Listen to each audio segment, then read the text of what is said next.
Well, good morning, everyone. Happy Wednesday to you all. It's so wonderful, and I'm delighted to see that you've decided to join us for today's daily devotions through Redeeming Life Fellowship. And if you haven't met me yet, I'm Dan. I'm a teaching pastor here at Redeeming Life. And we're going to continue this journey through the New Testament over the course of a year. Hard to believe.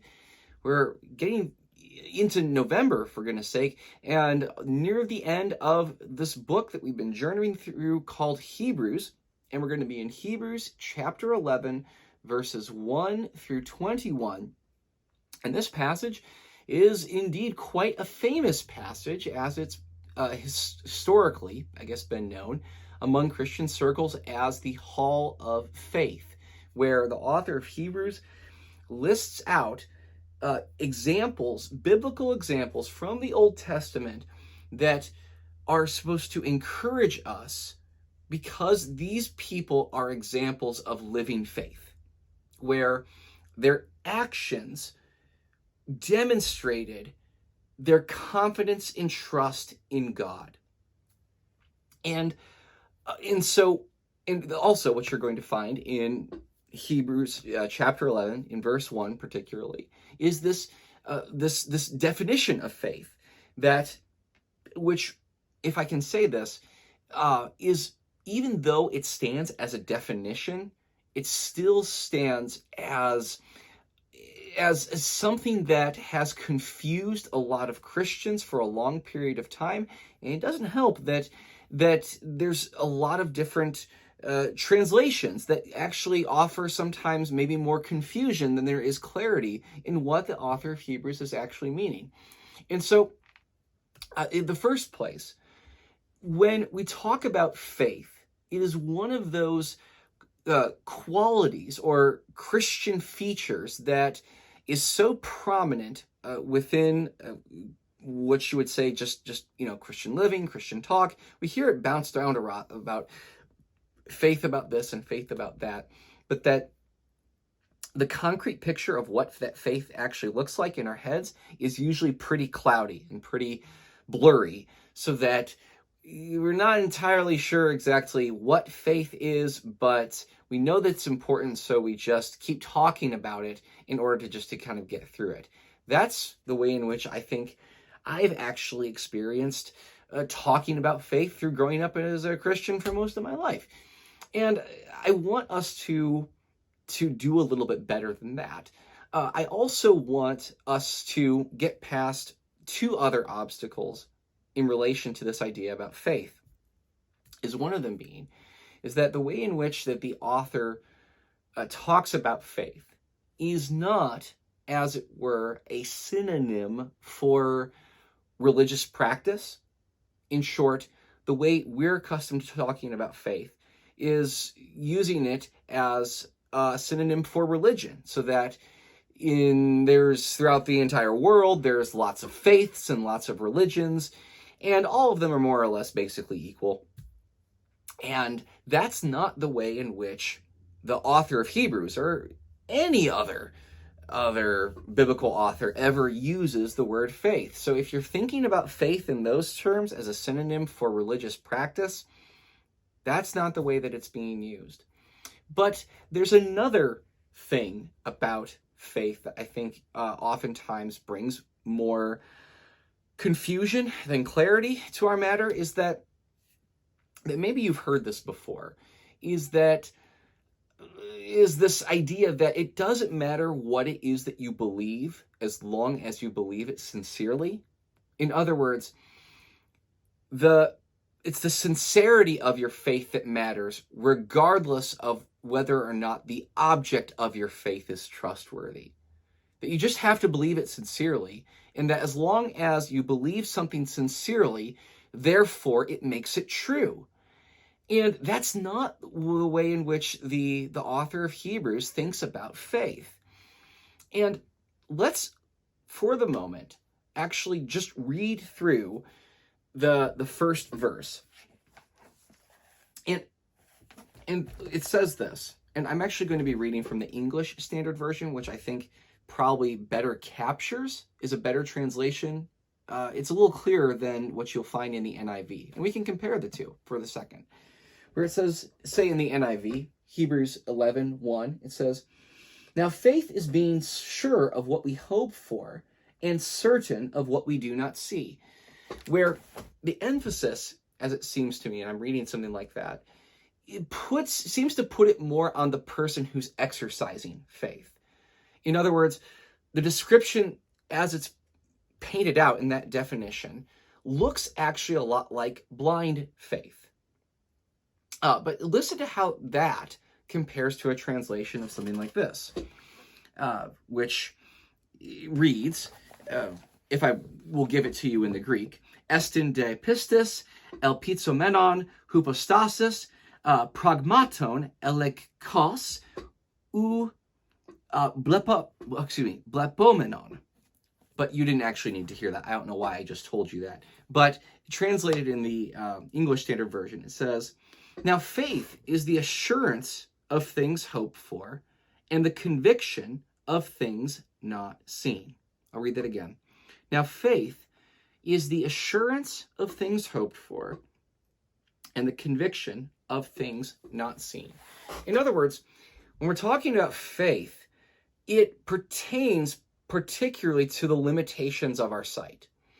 And I can think about limitations of my sight in at least two different respects. One, I can't see everything. That's one way in which that my eyesight is it's spatially limited. I can't actually see everything, and there's certain things that are real that I simply cannot see. And if my trust in them is based upon being able to see them, I'll never be able to put my trust in them. But so my sight is limited based upon the things that I can't see. But my eyesight is also limited in a temporal sense because I cannot see the future. I don't know the things that are going to happen in the future. But that faith is based upon, or it pertains to the sort of things that we hope for. So in other words, because I don't know the future and because I cannot see everything, I'm going to have to make certain decisions, life decisions, on faith or trust. And the quality of my life and the direction that's going to go is based upon the person or the thing I'm going to put my trust in. And how what you'll see here in this hall of faith are people whose lives were characterized by a living faith, because that faith was a reflection of their certainty of their trust in God. In other words, I act the way I act. I plan the way I plan. I do the things that I do because my trust is invested on somebody who is trustworthy and the word of somebody who's trustworthy.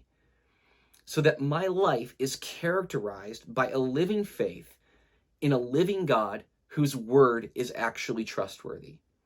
And that's what the ancients were commended for. So that